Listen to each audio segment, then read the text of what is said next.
Acho que estou apaixonado pela minha melhor amiga, mas ela acabou de ficar noiva. Eu sempre achei que essas coisas só aconteciam em filmes, até perceber que virei o clichê. Conheci a Júlia na faculdade, há 8 anos. Ela era aquele tipo de pessoa que enche o ambiente sem precisar falar alto. Ria de um jeito que parecia música, se irritava com as injustiças mais bobas e conseguia fazer qualquer dia comum parecer especial. Desde o primeiro trabalho em grupo, viramos parceiros para tudo. Viagens, madrugadas de estudo, crises existenciais, tudo. A gente se conhecia como ninguém. As pessoas brincavam que a gente parecia um casal, e eu ria, jurando que era só amizade. E era, pelo menos pra mim naquela época. Eu realmente acreditava que a Júlia era minha melhor amiga e ponto. Mas o tempo passou, e alguma coisa mudou, de forma tão lenta que eu não percebi. Quando percebi, era tarde demais. Semana passada ela me chamou para um café, dizendo que tinha uma grande novidade. Fui animado, achando que era mais uma das nossas conversas sobre o nada. Ela chegou, me abraçou forte e sentou com aquele sorriso de quem mal consegue guardar um segredo. Foi então que vi o anel brilhando na mão dela. Na hora, senti o chão desaparecer. Tentei sorrir, e até sorri, acho, mas tudo dentro de mim travou. Dei parabéns, abracei de novo, fiz piada. Ela riu, feliz, sem perceber que meu coração estava se despedaçando bem ali na frente dela. Passei o resto do dia com a cabeça girando. Fui pro carro e fiquei parado por meia hora, olhando pro nada. Como é que eu não percebi antes? Como é que eu deixei chegar nesse ponto? Acho que eu sempre soube, lá no fundo, mas nunca quis encarar. Porque se eu encarasse, teria que admitir que nunca mais teria coragem de vê-la do mesmo jeito. Nos dias seguintes, tudo virou confusão. Eu tentava agir normal, mas cada mensagem dela parecia uma faca nova. Ela falava dos planos, das visitas ao buffet, das fotos de ensaio, e eu respondia com emojis e risadas curtas. Às vezes eu me pegava imaginando o rosto do cara, o tal noivo. Já o conhecia de vista, um sujeito educado, tranquilo, o tipo de pessoa que a Júlia sempre mereceu. O problema é que ele também parecia ser o tipo que nunca errava. Sabe aquele cara que te deixa sem argumentos porque é bom demais pra odiar? Pois é. Ele fazia ela rir do jeito que eu sempre quis fazê-la rir, e isso doía de um jeito silencioso, mas constante. Até que um dia ela me mandou mensagem: "Você toparia ser meu padrinho?" Fiquei encarando o celular por uns bons 5 minutos. O coração apertou de um jeito que eu não sabia que era possível. Ser padrinho significava estar ali, no altar, assistindo ela dizer sim para outro homem, com um sorriso que eu já vi dezenas de vezes, mas que dessa vez não seria para mim. Mesmo assim, eu disse que sim. Porque eu a amo, e amar às vezes é só ficar feliz por ver a pessoa feliz, mesmo que isso te destrua um pouco por dentro. No fim de semana seguinte, ela me chamou para ajudar a escolher o lugar da cerimônia. Fomos de carro, e o caminho parecia o mesmo de sempre, só que não era. A gente ria, cantava músicas antigas, lembrava das besteiras da faculdade. Por um instante, parecia que nada tinha mudado. Mas então ela virou para mim, no meio do caminho, e disse: "Sabe, eu sempre achei que a gente ia acabar junto." Fiquei em silêncio. Ela riu depois, como quem tenta disfarçar, e completou: "Mas acho que a vida é meio irônica, né?" Concordei com um aceno, e o resto do trajeto foi quieto, com o som do rádio tentando preencher o espaço que a gente não sabia mais como ocupar. No local, ela parecia radiante.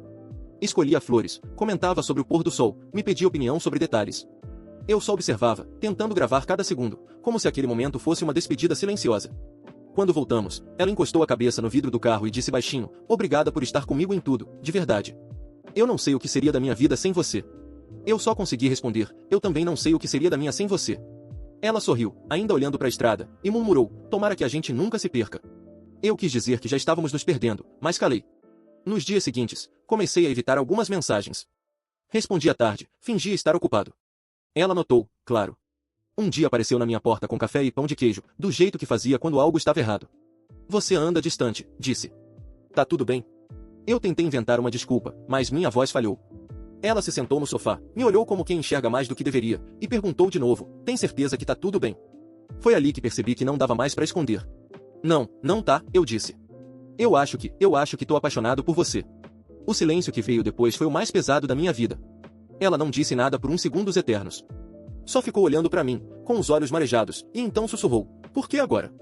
Eu ri, nervoso, e respondi: "Se eu soubesse, teria evitado." Ela passou a mão no rosto, respirou fundo e disse: "Você não podia ter me dito isso agora." E saiu. Foram semanas sem se falar. Eu tentei seguir a vida, mas tudo parecia errado. Cada música, cada lugar, tudo lembrava ela. Até que um dia, ela me mandou mensagem pedindo para conversar. Fomos ao mesmo café onde ela contou sobre o noivado. Ela estava diferente, mais séria, com um olhar que misturava raiva, saudade e confusão. Eu precisava entender o que aconteceu, ela disse. "Você sempre esteve comigo, mas eu nunca soube o que você sentia." Eu disse que nem eu sabia. Que talvez fosse amor, talvez fosse apego, talvez fosse o medo de perder a única pessoa que realmente me entendia. Ela ficou em silêncio, mexendo no anel, e então disse algo que me quebrou: "Eu sonhei com você, sabia?" Antes de aceitar o pedido dele. E quando acordei, eu fiquei pensando se não era um sinal. Mas achei que era só o passado tentando me confundir. Ficamos em silêncio, os dois olhando para a mesa, sem coragem de encarar o outro. Depois de um tempo, ela tirou o anel e o colocou ao lado do café. Eu ainda vou casar, ela disse. Mas eu precisava que você soubesse que, em outro tempo, talvez fosse você. Eu segurei o choro e só consegui dizer, talvez ainda seja, só não agora. Ela sorriu, aquele sorriso cansado de quem entende a dor e a beleza de uma despedida. Quando ela levantou para ir embora, encostou a mão na minha e disse, não some, tá? Eu balancei a cabeça, mas no fundo eu sabia que era exatamente isso que eu teria que fazer. Ela se casou 3 meses depois. Eu fui ao casamento. Estava lá, de terno, segurando as lágrimas enquanto ela caminhava até o altar. Quando nossos olhares se cruzaram, por um segundo, parecia que o tempo parou. Ela sorriu, e eu sorri de volta. Foi o nosso último gesto silencioso, um acordo entre dois corações que se entenderam tarde demais. Quando ela disse sim, eu senti algo dentro de mim se dissolver, não em dor, mas em aceitação. Talvez amor também seja saber deixar o outro ir. Hoje, meses depois, ainda penso nela. Às vezes sonho que a gente volta pro início, pro primeiro dia de aula, e que dessa vez eu digo que sinto antes que seja tarde. Outras vezes, penso que foi melhor assim, que a vida precisa dessas pausas entre o que a gente quer e o que o destino permite. Não sei se um dia a gente vai se reencontrar. Talvez sim, talvez não. Mas toda vez que passo pelo café onde tudo começou, ainda peço o mesmo café com leite e deixo o assento da frente vazio, como se ela ainda fosse chegar a qualquer momento. E, de algum jeito estranho, é reconfortante imaginar que, em alguma linha paralela do tempo, a gente deu certo. Passaram-se quase 2 anos desde o casamento da Júlia, e a vida, como sempre, foi encontrando jeitos silenciosos de seguir em frente. No começo eu evitava qualquer coisa que me lembrasse dela, o café da esquina, as músicas que a gente ouvia no carro, até os lugares onde costumávamos caminhar sem destino. Era como tentar apagar uma parte da minha própria história.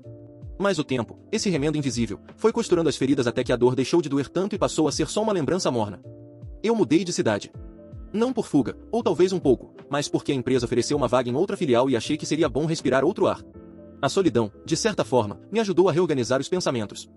Comecei a sair mais, conhecer pessoas, experimentar uma vida que por muito tempo deixei de lado por estar preso numa amizade que era mais do que amizade. Um dia, numa dessas noites em que a vida parece se divertir com as coincidências, encontrei alguém no supermercado. O nome dela era Laura. Ela trabalhava numa livraria perto dali e começou a conversar comigo porque deixei cair um pacote de café no chão. A conversa, que começou com desculpas, acabou virando uma das mais leves que tive em meses. Ela tinha um jeito calmo, uma risada tímida, e falava de livros como se estivesse contando segredos. Nos vimos de novo, depois de novo, e de repente eu estava rindo de verdade, sem o peso das memórias que sempre me acompanhavam. Mas, como toda cicatriz, a lembrança da Júlia às vezes voltava, principalmente quando algo bom acontecia. Era quase um reflexo pensar, será que ela ficaria feliz por mim? E, na maioria das vezes, eu sabia que sim. Porque a Júlia nunca foi sobre posse, ela sempre foi sobre afeto. Mesmo quando o amor machucava, ele nunca deixava de ser bonito. Uns meses depois, enquanto tomava café com a Laura num domingo qualquer, meu celular vibrou. Um número que eu não via há muito tempo. Júlia. A mensagem era curta, oi, tô na sua cidade por alguns dias. Será que a gente podia se ver? Fiquei olhando para a tela por longos minutos. Laura percebeu meu silêncio e perguntou se estava tudo bem. Eu disse que sim, que era só uma amiga de muito tempo atrás. E era verdade, só que não completamente. Nos encontramos no mesmo café onde nos despedimos pela última vez. Quando ela entrou, por um instante tudo pareceu igual, mas não era. Ela estava diferente, o cabelo mais curto, o olhar mais maduro, uma serenidade que antes era disfarce e agora era real. Conversamos como velhos amigos, e de certa forma, éramos isso mesmo. Ela contou sobre o casamento, sobre as viagens, sobre o marido, agora ex-marido. Não deu certo, disse ela, olhando para a xícara. Acho que a gente queria ser felizes pelas razões erradas. Fiquei em silêncio. Parte de mim queria perguntar se ainda pensava em mim, mas a outra parte sabia que o que importava era o momento presente. Falamos por horas. Rimos de lembranças antigas, nos emocionamos em silêncio.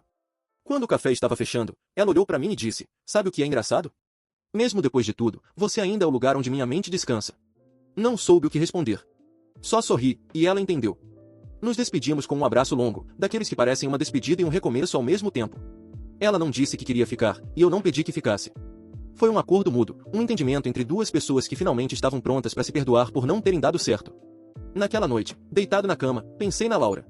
Pensei em como a vida talvez seja feita disso, de encontros que vêm e vão, mas que nunca deixam de moldar o que a gente é. E Júlia foi o amor que me ensinou a sentir, Laura era o amor que me ensinava a viver.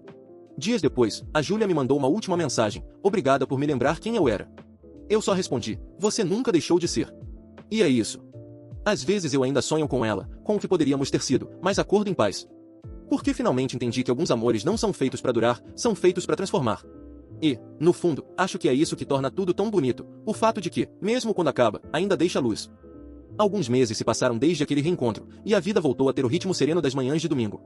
Júlia voltou para a cidade dela, e nós mantivemos um contato leve, mensagens ocasionais, umas fotos aleatórias, aquele tipo de laço que não se rompe, mas também não prende. Eu e Laura estávamos indo bem. Ela era o oposto de tudo que eu estava acostumado, calma, paciente, previsível no melhor sentido. Com ela, eu aprendi a gostar do silêncio, das pequenas rotinas, de uma paz que antes eu confundia com tédio. Mesmo assim, às vezes, quando ela dormia com a cabeça encostada no meu peito, minha mente vagava. Não por desejo, mas por memória. Eu lembrava da Júlia, não com saudade, mas com aquele tipo de lembrança que dói e conforta ao mesmo tempo, como uma antiga cicatriz que coça quando muda o tempo. Um dia, voltando do trabalho, encontrei no correio um envelope sem remetente. Dentro, uma foto nossa, minha e da Júlia, tirada na formatura da faculdade. Atrás, uma frase escrita à mão, para nunca esquecer de onde a gente começou. O traço da letra era inconfundível. Sorri, sem saber se aquilo era uma provocação, um adeus, ou apenas uma lembrança deixada com carinho. À noite, contei para Laura. Ela ficou quieta por um instante, e depois perguntou, você ainda pensa nela? A pergunta foi simples, mas me acertou como um soco. Pensei por alguns segundos e respondi, penso, às vezes. Mas não do jeito que parece. Ela apenas assentiu, sem cobrança. Acho que foi ali que percebi o quanto Laura era madura, ela não queria ser o esquecimento de ninguém, só queria ser o presente. Alguns dias depois, recebi outra mensagem da Júlia. Tô de mudança. Achei essa foto e lembrei de você. Desculpa se te deixei confuso. Eu respondi que não, que estava tudo bem, e desejei sorte. Mas depois fiquei pensando, por que ela ainda precisava me justificar algo que já estava no passado? Talvez porque, no fundo, o passado nunca se apaga completamente. O tempo seguiu. A Laura começou a falar em morar juntos. Eu hesitei no começo, talvez por medo de estragar o que estava bom. Mas um dia, enquanto ela cozinhava e cantarolava desafinada, percebi que era ali que eu queria estar. Disse sim, e 2 meses depois já estávamos dividindo um apartamento pequeno, cheio de plantas e livros. Mesmo assim, a vida gosta de testar o equilíbrio quando ele parece estável demais. Num sábado qualquer, recebi um e-mail inesperado. Júlia. Dizia apenas, estou indo morar na sua cidade. Precisava te contar antes que o acaso fizesse isso por mim. Fiquei parado olhando para a tela. O coração, que há muito tempo batia tranquilo, deu um tropeço. Laura percebeu o silêncio e perguntou se era algo do trabalho. Menti. Disse que era um e-mail sobre um projeto novo. Na semana seguinte, ela realmente chegou. Disse que queria começar do zero, abrir um estúdio de design e recomeçar a vida. A cidade é grande, mas o destino é irônico, um amigo em comum nos reencontrou num evento. Foi um susto, daqueles que congelam o tempo por alguns segundos. Ela estava diferente, mas o olhar era o mesmo, aquele misto de alegria e melancolia. Conversamos um pouco, de forma leve, quase ensaiada, e antes de ir embora ela disse, promete que a gente não vai se perder dessa vez. Eu prometi, mesmo sem saber o que exatamente estava prometendo. Nos dias seguintes, as mensagens voltaram. Coisas banais, vi um café que é a sua cara, você ainda ouve aquela banda horrível. Mas por trás de cada palavra havia um eco do que nunca foi resolvido. Laura percebeu minha distração, e eu percebi o peso da minha própria indecisão. Certa noite, enquanto ela dormia, sentei na varanda e fiquei olhando para a rua. Pensei em tudo, nas escolhas, nas chances, nos caminhos que a vida oferece e nos que a gente inventa. Júlia representava o e se. Laura era o aqui e agora. E eu estava ali, preso entre 2 tempos. A semana seguinte trouxe outro encontro inevitável. Júlia me chamou para ver o estúdio novo. Disse que precisava da minha opinião, que confiava no meu olhar. Fui. O lugar era bonito, cheio de plantas e quadros minimalistas, com o mesmo cheiro de café que me lembrava nossas manhãs de faculdade. Ela parecia feliz, mas havia algo nos olhos dela, uma dúvida, talvez o mesmo medo que eu sentia. Conversamos por horas, e no meio do assunto, ela disse, sabe o que é estranho? Quando eu te vejo, tudo que veio depois parece um intervalo. Fiquei sem resposta. Ela se aproximou, devagar, como quem teme estragar um instante frágil demais. Nossos rostos ficaram a poucos centímetros. O coração acelerou, o tempo pareceu parar, e então, como se a consciência tivesse voltado, ela deu um passo atrás. Desculpa, sussurrou. Saí de lá confuso, com a cabeça girando. Quando cheguei em casa, Laura me esperava com 2 taças de vinho e um sorriso cansado. Eu quis ser sincero, mas o silêncio parecia mais fácil. Ficamos ali, assistindo a um filme qualquer, os 2 fingindo que nada estava fora do lugar. Mas eu sabia que estava. E é aqui que me encontro agora, entre o que vivi e o que talvez ainda viva. A Júlia voltou para minha rotina, mas não pro meu coração. A Laura é tudo o que eu pedi, mas às vezes me pego olhando pro nada, tentando entender por que o passado ainda sussurra. Talvez porque o amor, quando é verdadeiro, nunca desaparece, ele apenas muda de forma. E, no fundo, acho que a vida é isso mesmo, um vai e vem de lembranças e escolhas, um eterno equilíbrio entre o que foi e o que ainda pode ser. Algumas semanas se passaram desde aquele dia no estúdio da Júlia, desde então, a vida parecia suspensa no ar, como uma respiração que nunca se completa. Eu fingia normalidade com a Laura, mas dentro de mim o silêncio estava gritando. Até que uma noite, cansado de me esconder atrás do talvez, sentei ao lado dela no sofá e disse o que precisava ser dito. Contei sobre o reencontro, sobre a confusão que senti, sobre a saudade que às vezes voltava e me deixava tonto. Ela ficou quieta por um tempo, me olhando como quem decide se perdoa ou se vai embora. No fim, respirou fundo e disse, eu sabia. Só precisava ouvir de você. A Laura não fez drama. Disse que me amava, mas que amor nenhum sobrevive se a gente precisa dividi-lo com fantasmas. Dormimos juntos aquela noite, abraçados, como quem sabe que o amanhecer vai trazer uma despedida. E trouxe. No dia seguinte, ela fez as malas, chorou sem raiva e disse, se um dia você realmente se encontrar, me procura. Fiquei sozinho de novo. Não com a dor desesperada de antes, mas com uma calma melancólica, como se finalmente o peso de anos tivesse se transformado em silêncio. 2 semanas depois, recebi uma última mensagem da Júlia, soube que a Laura foi embora. Eu sinto muito. Eu não respondi. Apaguei o número dela, as conversas antigas, as fotos. Não por raiva, mas porque entendi que não dá para construir o futuro em cima de um passado que nunca termina. Com o tempo, o apartamento ficou mais vazio, mas também mais leve. Voltei a tocar violão, a caminhar sozinho, a conversar comigo mesmo sem medo do silêncio. De vez em quando ainda sonho com as duas, com risadas, com cheiros, com momentos que talvez nunca tenham acontecido exatamente daquele jeito. Mas acordo tranquilo. Hoje, quando passo pelo café onde conheci a Júlia, às vezes paro, peço um café com leite e observo as pessoas. Gosto de imaginar que o amor é assim, um movimento que nunca para, mesmo quando a gente não vê. A Júlia foi o que eu senti e nunca tive. A Laura foi o que eu tive e nunca soube sentir direito. Eu, agora, sou o que sobrou de tudo isso, alguém que finalmente entendeu que o amor nem sempre precisa acabar em 2. Às vezes ele acaba em paz. E é nessa paz, meio imperfeita e meio bonita, que eu sigo, um pouco mais leve, um pouco mais inteiro, e com a estranha certeza de que, mesmo que a vida nunca traga respostas, ela sempre traz recomeços.